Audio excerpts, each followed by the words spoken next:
मेरे प्रिय भाइयों और बहनों, स्वागत है आपका अपने इस यूट्यूब चैनल पर। भाइयों और बहनों, आज मैं जो जानकारी लेकर आया हूँ वह जानकारी आपको बहुत ही कम देखने व सुनने को मिली होगी।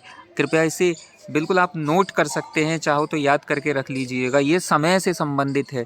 समय किस प्रकार, यानी कितने दिनों का एक हफ्ता होता है, कितने दिनों की एक ऋतु होती है, शताब्दी, सहस्राब्दी, युग, इस संबंध में मैं आपको जानकारी दूंगा।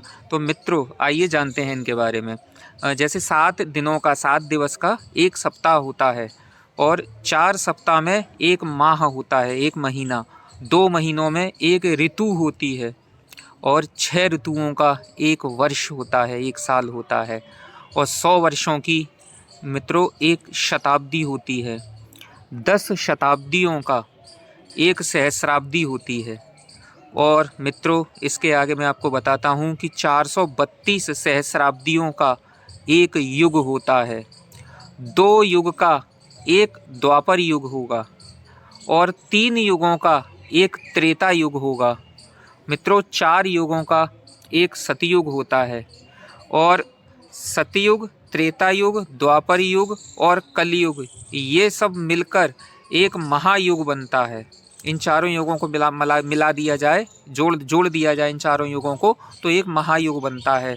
और यदि 72 महायुगों के बराबर एक मनवंतर होता है, और 1000 महायुगों के बराबर एक कल्प होता है, और एक नित्य प्रलय के बराबर एक महायुग होता है। यानी एक महायुग जो है वह एक नित्य प्रलय के बराबर होता है। जो एक महायुग माने धरती पर जब जीवन का अंत होकर फिर जो शुरुआत होती है, वह उसे हम महायुग कहते हैं। तो एक महायुग बराबर एक नित्य प्रलय होती है। और एक जो है निमित्तिका प्रलय के बराबर एक कल्प होता है। यानी देवों का अंत और फिर से एक जन्म होना, वह एक कल्प कहलाता है। और एक महाप्रलय के बराबर 730 कल्प होते हैं। यानी 730 कल्प बराबर एक महालय है ना, जिसमें ब्रह्मा का अंत और जन्म होता है। तो मित्रों, मेरे द्वारा यह दी गई जानकारी आगे भी मैं आपको बता देता हूँ। चलो, संपूर्ण विश्व का सबसे बड़ा और वैज्ञानिक समय गणना तंत्र यही है, जो हमारे देश भारत में बना। ये हमारा भारत, जिस पर हमको गर्व है। मित्रों, ये जो मैंने जानकारी आपको दी है, इसके बारे में मैं आपको डिस्क्रिप्शन पर भी दे दूंगा ये जानकारी। प्लस मैं आपको जो मैं अभी जो अपनी वीडियो जो आपको डालूंगा, उस पर भी यह मैं आपको शो करा दूंगा, आपको दर्शा दूंगा। और जैसे कि 2 लिंग होते हैं, नर और नारी। 2 पक्ष होते हैं, शुक्ल पक्ष और कृष्ण पक्ष। 2 पूजा होती हैं, वैदिक और तांत्रिक। और 2 अनय होते हैं, 2 अयन होते हैं, जो उत्तरायण और दक्षिणायन होते हैं, जिसमें हमारे सूर्य भी उत्तरायण और दक्षिणायन के हो जाते हैं। 3 देव होते हैं, ब्रह्मा, विष्णु और महेश। 3 देवियां होती हैं, महाकाली, महालक्ष्मी, महासरस्वती। 3 लोक होते हैं, आकाश, पृथ्वी और पाताल। 3 गुण होते हैं, सत्वगुण, रजोगुण और तमोगुण। 3 स्थिति होती हैं, ठोस, द्रव, वायु। 3 स्तर होते हैं, प्रारंभ, मध्य और अंत। 3 पड़ाव होते हैं, बचपन, जवानी, बुढ़ापा। 3 रचनाएं होती हैं, देव, दानव, मानव। 3 अवस्थाएं होती हैं, जागृत, मृत, बेहोशी।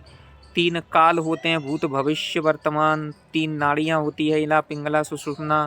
3 संध्या होती हैं, प्रात, मध्य, सांध्य, सायं, प्रात, मध्याह्न और सायं।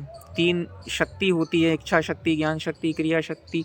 इस प्रकार मित्रों बहुत सी चीज़ें हैं। जैसे कि 4 धाम होते हैं, 4 मुनि हैं, सनत, सनातन, सनंद, सनत कुमार। 4 वर्ण हैं, ब्राह्मण, क्षत्रिय, वैश्य, शूद्र। 4 वेद हैं, सामवेद, ऋग्वेद, यजुर्वेद, अथर्ववेद। 4 स्त्रियां हैं, माता, पत्नी, बहन, पुत्री।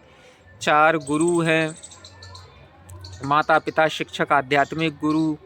4 प्राणी हैं, जलचर, थलचर, नवचर, उभयचर। ऐसे कई प्रकार से है। 4 आश्रम हैं, ब्रह्मचर्य, गृहस्थ, वानप्रस्थ, संन्यास। और मित्रों, ऐसे 5 तत्व होते हैं, जैसे पृथ्वी, आकाश, अग्नि, जल, वायु। और 5 देवता, गणेश, दुर्गा, विष्णु, शंकर, सूर्य। इस तरीके से मित्रों और भी बहुत सारी, लेकिन जो मुख्य चीज़ हैं वो मैं आपको बता ही चुका हूँ। तो मित्रों, मेरे द्वारा बताई गई यह जानकारी कैसी लगी कृपया मेरे को ज़रूर बताइएगा। महाविद्या 10 महाविद्याएँ होती हैं। महाविद्या के बारे में मैं आपको बता देता हूँ। काली है, तारा है, षोडशी है, भुवनेश्वरी, भैरवी, छिन्नमस्ता, धूमावती, बगलामुखी, मातंगी, कमला। 10 दिशाएँ होती हैं।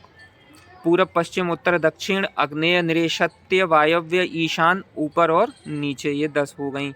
10 दिक्पाल होते हैं। इंद्र, अग्नि, यमराज, नृषति, वरुण, वायुदेव, कुबेर, ईशान, ब्रह्मा, अनंत, है ना। तो मित्रों अब जो है जो उक्त जानकारी ये शास्त्रोक्त है, शास्त्रों के आधार पर है। यह आपको पसंद आया हो तो प्लीज़ आप मेरे को कमेंट करके ज़रूर बताइएगा। और मित्रों मैं यह जानकारी आपको बहुत मुश्किल से देता हूँ, इसलिए अगर यदि आप मेरे चैनल पर नए हो और मेरे ये जानकारी आपको अच्छी लगी हो तो कृपया चैनल को सब्सक्राइब ज़रूर कर दीजिएगा, जिससे कि नई से नई और लेटेस्ट जानकारियाँ मैं आपके पास तक जल्द से जल्द पहुँचा सकूँ। ऐसी ही एक और जानकारी में जानकारी के साथ मिलते हैं मित्रों आपके साथ अगली वीडियो में। तब तक के लिए मुझे आज्ञा दीजिए। जय श्री राधे कृष्ण कृष्ण कृष्ण, राधे राधे।